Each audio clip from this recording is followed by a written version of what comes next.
I learned so much about myself. So much.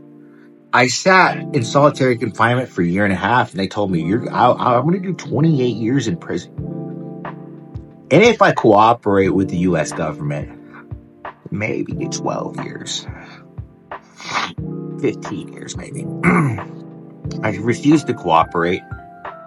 And most men don't know what that feels like. To like look into the void. To look into the abyss.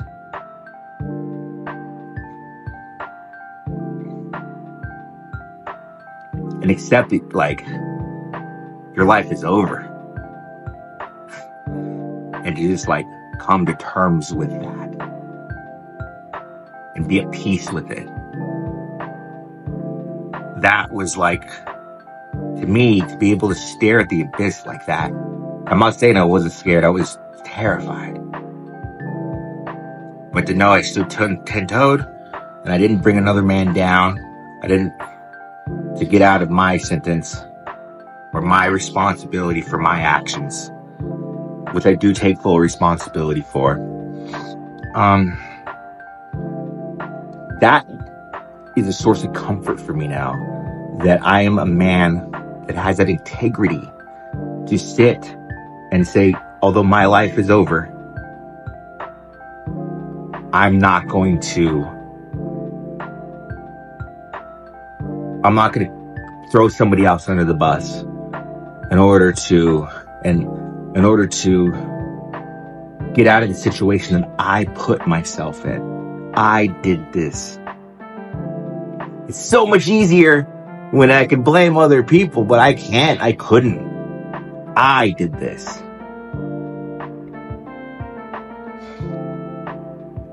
So I deserve the consequences. And that's a source of comfort, that I am that man. I never knew I could be that man. I never thought I am coming to terms with my capacity for violence, right? And so, I had to do really, really, really terrible. I did some terrible things when I was in prison to kind of to survive. Okay, so today it's been a kind of difficult day, and I thought I'd make a video about it because there's part of me that doesn't want to make these videos, right? Because I really don't want to.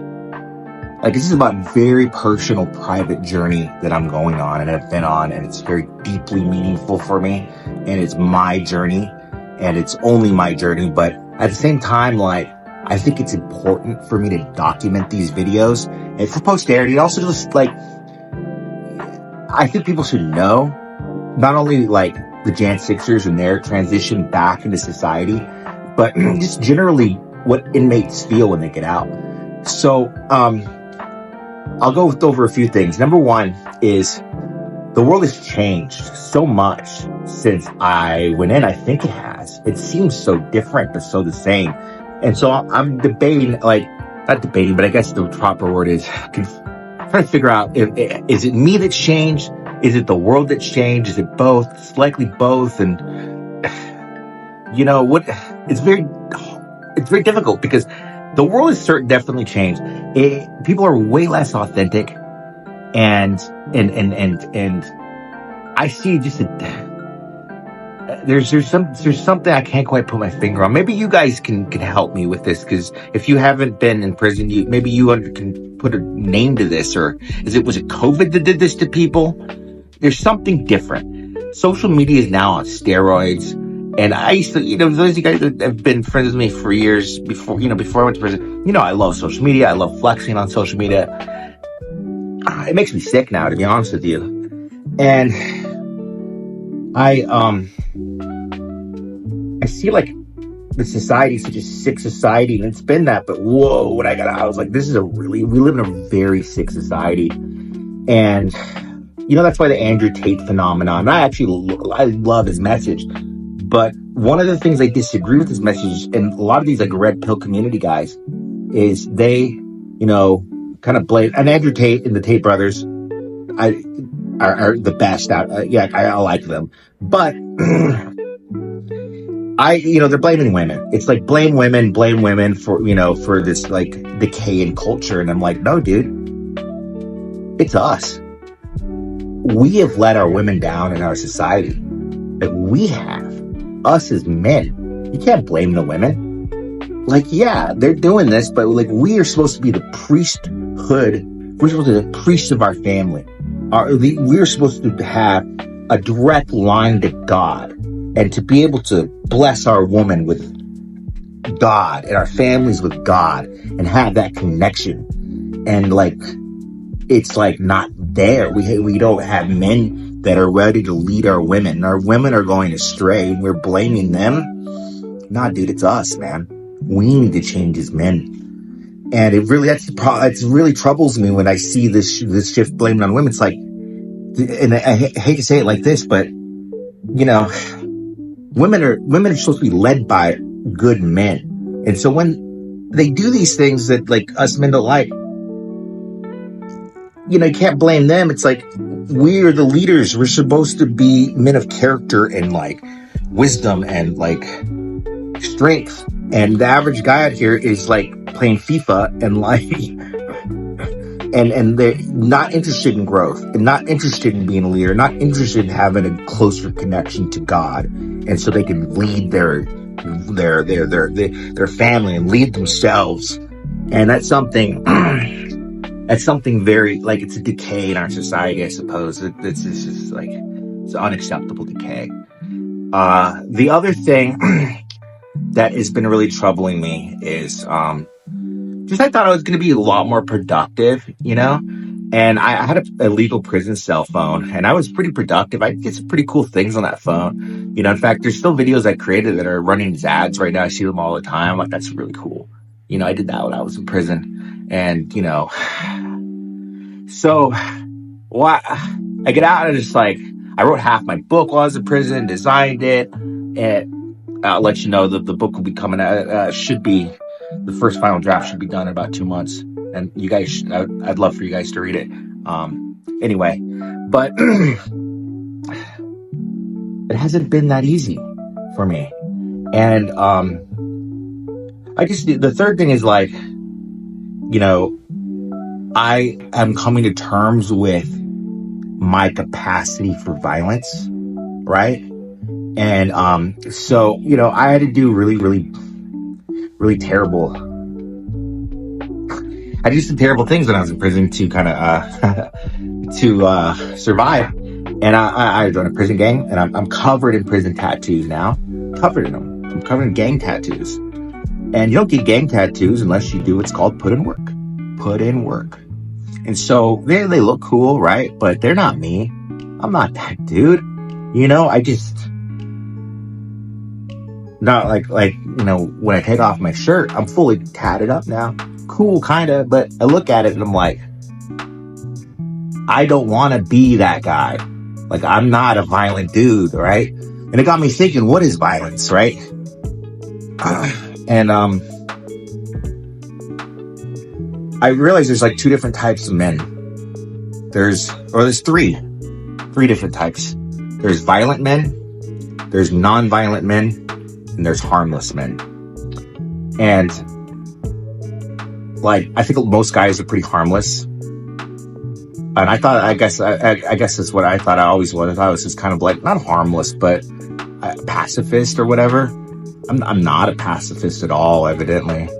I'm non-violent, which non-violent means to me, and it's a new definition, is I have the capacity for extreme violence.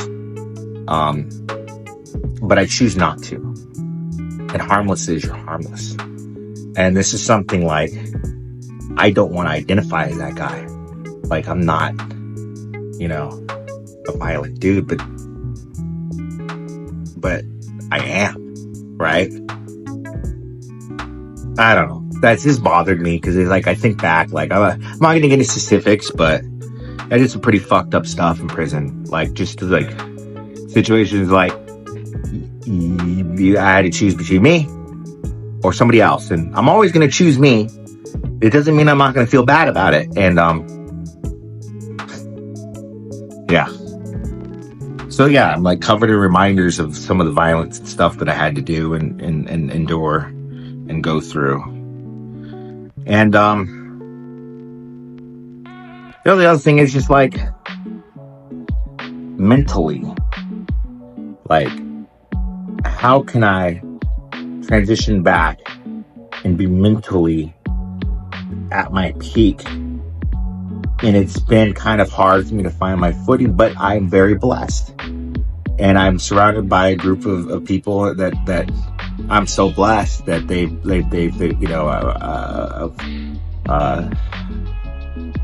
I'm very fortunate, and I just count my blessings when I get depressed. I just count my blessings, and I have so many of them.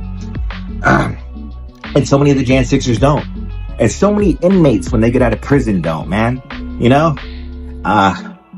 Some of the best men I met were in prison. Some of the best men. You know, just solid dudes, man. And like, they're not bad people. They were living in poverty, man. And they did what they did to provide. And they're solid people. I still talk to them to this day. And they're, I just like, I feel like we put these men into these prisons and we break them down. Our society breaks these men and turns them into animals, into violent animals. And then their sentence is done and they're released back on the streets with no skill sets, nothing but trauma that they've had to endure while in prison. And society just expects them to just be okay. And that's why the recidivism rate is so high. One of the reasons why. Recidivism is, people going back to prison after being in prison. So I talked to many of these men, and they're struggling, and so many of the Jan 6ers are struggling. So I'm very blessed.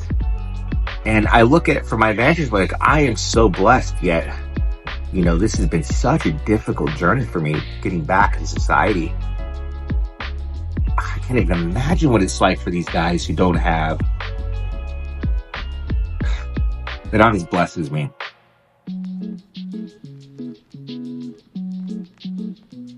Yeah.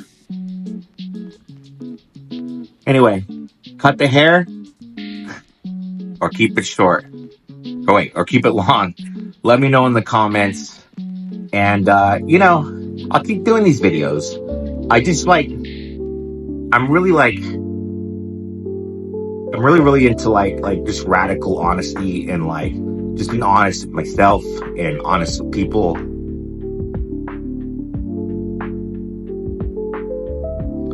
Yeah. And although I'm struggling now, it's really I also am very, very appreciative for what I've been through and the lessons that I've learned. I learned so much about myself. So much. I sat in solitary confinement for a year and a half, and they told me, I'm going to do 28 years in prison. And if I cooperate with the U.S. government, maybe get 12 years. 15 years, maybe. I refused to cooperate. And most men don't know what that feels like. To look into the void. To look into the abyss.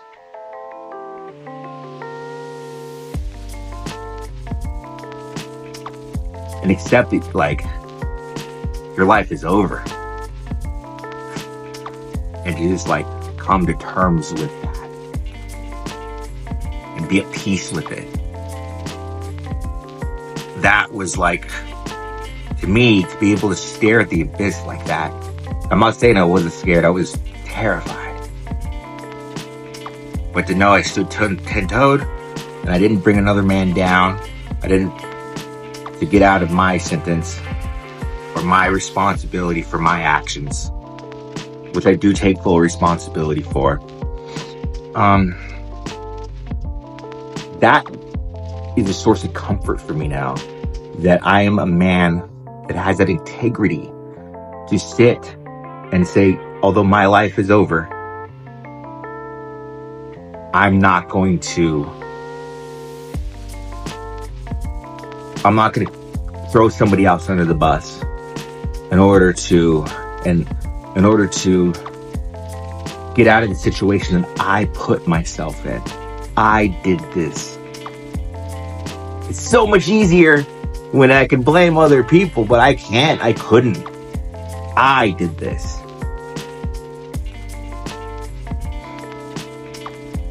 So I deserve the consequences. And that's a source of comfort that I am that man. I never knew I could be that man. I never thought about it, right? You don't think about these. I never thought, well, would I snitch when presented with this? And somehow, I don't know. I guess. And by the way, it's a very small percentage that don't snitch. And I'm not one of them. And I'm proud of that. And so, like, lots of feelings, lots of emotions, right? So anyway, I appreciate you watching this video. Don't feel sorry for me. I'm fine. I'm just documenting. I'm letting you know these struggles because I would like to one day look back at these videos and say,